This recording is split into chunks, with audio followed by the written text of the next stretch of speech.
ప్రధాని నరేంద్ర మోడీ ఈ ప్రజలు 3 సార్లు అవకాశం ఇస్తే అన్ని రంగాల్లో పూర్తి స్థాయిలో వైఫల్యం చెందారని కాంగ్రెస్ పార్టీ జిల్లా అధ్యక్షుడు చేవూరి దేవ్ కుమార్ రెడ్డి విమర్శించారు. నెల్లూరు నగరంలోని ఇంద్రభవనంలో ఏర్పాటు చేసిన మీడియా సమావేశంలో ఆయన మాట్లాడుతూ హిందుత్వ రాజకీయాలను ప్రోత్సహిస్తున్నారని విమర్శించారు. ఈ కార్యక్రమంలో ఉడత వెంకట్రావు, శ్రీనివాసరెడ్డి, ఎస్కే ఫయాజ్, బాలసుధాకర్, మోహన్ రావు, సురేష్, బీసీసీ జిల్లా సెక్రటరీ ఫజులు తదితరులు కాంగ్రెస్ పార్టీ నాయకులు, కార్యకర్తలు పాల్గొని అనంతరం కాంగ్రెస్ పార్టీ జిల్లా అధ్యక్షులు చేవూరి దేవ్ కుమార్ రెడ్డి మీడియాతో మాట్లాడారు.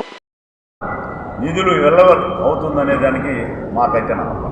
ఎందువల్లంటే ఎన్నికలప్పుడు ఒకటి చెప్తారు, ఎన్నికలు అయిపోయిన తర్వాత ఒకటి చెప్తారు.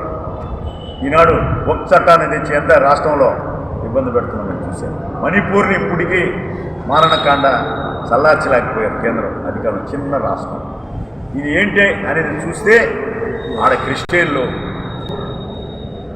కాపాడాల్సిన అవసరం లేదనుకుంటున్నారు. ఇది ఒక ప్రధానమంత్రిగా చేయాల్సినటువంటి అంశం కాదు. మేము విమర్శించడమా లేదా అనేది ప్రజలు గమనిస్తున్నారు, ప్రజలకు తెలియజెప్పాల్సిన అవసరం ఉంది. మేము మొన్న ఈ కులజన అంశాన్ని మా రాహుల్ గాంధీకి, మా జిల్లా కాంగ్రెస్ పార్టీ పక్షాన దేశం యావత్తం కూడా ప్రజలందరూ కూడా జేజేపు పలుకుతున్నారు. దీనివల్ల చాలామంది ఓబీసీలకి మేలు జరుగుతుందనే ఒక అంశం మీద, న్యాయం జరుగుతుందనే ఒక అంశం మీద మేము ఆయనకి స్వాగతిస్తూ అభినందనలు తెలియజేస్తున్నాం మా రాహుల్ గాంధీ గారికి అని తెలియజేస్తాం. వీటినన్నింటినీ మనం లెక్కేసుకున్నప్పుడు కాశ్మీర్ సంఘటన కూడా చెప్పుకోవాల్సి వస్తుంది. పహల్గాంలో జరిగిన తీవ్రవాదుల యొక్క పాకిస్తాన్ తీవ్రవాదుల యొక్క దాడిని అందరం కూడా ఖండించాం.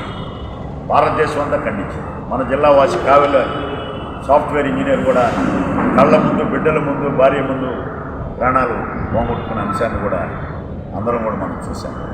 వీటిలన్నింటినీ ఇప్పటికీ ఒక్కరిని కూడా పట్టుకోకపోగా మళ్ళీ ఎన్నికల కోసం పాకిస్తాన్ యుద్ధం అంటున్నారా? నిజంగా దాని మీద ఏం చేయబోతున్నారో మాకైతే అర్థం కావాలి. ఈ ఉత్తర భారతదేశంలో 3 రాష్ట్రాల్లో ఎన్నికలు ఉన్నాయి. దానికోసం పెట్టినా దేనికోసం పెట్టినా ఈ ఓబీసీలు ఉపయోగపడతారంటే దాన్ని అందరం స్వాగతించాల్సిందే. వీటిలన్నింటినీ కూడా చంద్రబాబు నాయుడు గారు కూడా నిర్దిష్టంగా హామీలతో పాటు నిధులు తెచ్చిన రోజు ఈ రాష్ట్ర ప్రజలు ఆయన్ని అభినందిస్తారు, స్వాగతిస్తారు. తప్ప ఈ ఒక్క మొన్న పోయినసారి ఆయన వచ్చినప్పుడు చెంబు నీళ్లు అంత మట్టి ఇచ్చిపోయినట్టే కాకుండా ఈ మొన్న మన పవన్ కళ్యాణ్ గారికి ఏదో చాక్లెట్ అన్నారు కానీ అదేదో విక్స్ ట్యాబ్లెట్ ఇచ్చినట్టున్నాడు, అది ఇచ్చినట్టున్నాడు దాని బదులు. వీటినన్నింటిని చూస్తుంటే చాక్లెట్లు మట్టి నీళ్లతోనే సరిపెట్టేటట్టున్నాడు మహానుభావుడు అని చెప్పి నరేంద్ర మోడీ గారు పరిస్థితి చూస్తున్నారు. Is 100% is politicians. రాజకీయాలు చేయాలా, దేశ సంక్షేమం దేశం కోసం చేసేవాళ్ళు దేశం చేయాలా, ప్రజల కోసం చేయాలా, ఇన్ని అంశాలకు నీకు ఇంత అవకాశం ఇచ్చి 3 సార్లు ప్రధానమంత్రి అవకాశం ఇచ్చిన దేశ ప్రజలకి మీరు ఇచ్చే మెసేజ్ ఏంటి అని మేము అనుకుంటున్నాం. యువతకి ఉద్యోగాలు అన్నారు. ఆ రోజు పారిశ్రామికంగా ఎంతో అభివృద్ధి చెంది అన్ని దేశాల్లో అగ్రదేశంగా రాష్ట్రాన్ని నిలబెడతానన్న అంశాన్ని తుంగలో దొక్కారు. మన రాష్ట్రాన్ని ఆ రోజు చెప్పినటువంటి నరేంద్ర మోడీ గారు ఒక ఉపన్యాసం నల్లధనానంతా తీసుకొచ్చి ప్రజలకు పనిచేస్తానన్నాడు. అదేమైందో తెలియదు. 20 లక్షల ఉద్యోగాల్ని నేను రాగానే సంతకం పెట్టి ఉద్యోగాలు ఇస్తానని అంశాన్ని కూడా మనం గుర్తు చేసుకోవాలి. ఇది రిపీటెడ్గా నేను చెప్పడం కాదు, ఆయన నోటితో ఆయన చెప్పినటువంటి అంశాలన్నీ కూడా మీరు ఎంతవరకు నెరవేర్చారు? ఈరోజు 1000 కోట్లు బ్యాంకులకి ఎగ్గొట్టేసినటువంటి నరేంద్ర మోడీ లాంటి వ్యక్తులు అనేక మంది ఉన్నారు.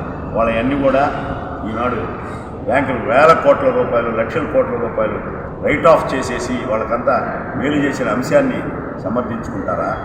లేకపోతే ప్రజలందరూ కూడా మన పక్క చూస్తున్నారే, కనీసం కొన్ని మంచి పనులన్నా చేస్తామని చెప్పి ఒక ప్రయత్నం ఉందా అని చెప్పి మేము కాంగ్రెస్ పార్టీ తరఫున ఆయన్ని అడుగుతున్నాం. వీటిలో 4 మాటలు మాట్లాడి ప్రజలకి దేశంలో ఏం జరుగుతుంది, రాష్ట్రంలో ఏం జరుగుతుంది, కాశ్మీర్లో ఏం జరిగింది అనేది కూడా వివరించాలి. కాబట్టి మా బాధ్యత. కాబట్టి గతంలో మేము ఉన్నప్పుడు దాని మీద ఇమీడియట్గా యాక్షన్ ఉండేది. మొన్న జరిగినటువంటి దాడి పూర్తిగా వైఫల్యం చెందారు. మన ఇంటెలిజెన్స్ వైఫల్యం చెందే 26 మంది ప్రాణాలు పొందబోతున్న అంశాన్ని మనం అందరం చూసాం. దాన్ని కప్పిపుచ్చుకునేదానికి పాకిస్తాన్ యుద్ధం అంటారు. ఇవన్నింటిని కూడా మనం ఆలోచించాల్సిన సమయం ఆసన్నమైంది.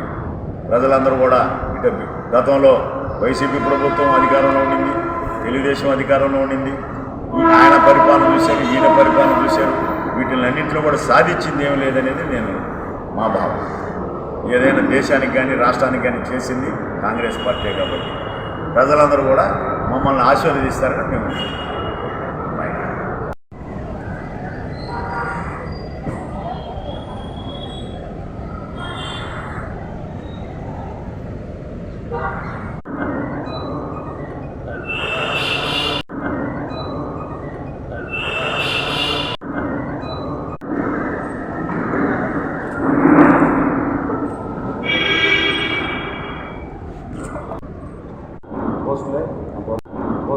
మాస్టర్లు వాళ్ళందరూ కూడా పిలిచి పబ్లిక్లోకి దాన్ని ఒక ఈ స్థాయిలో మీరు మాట్లాడి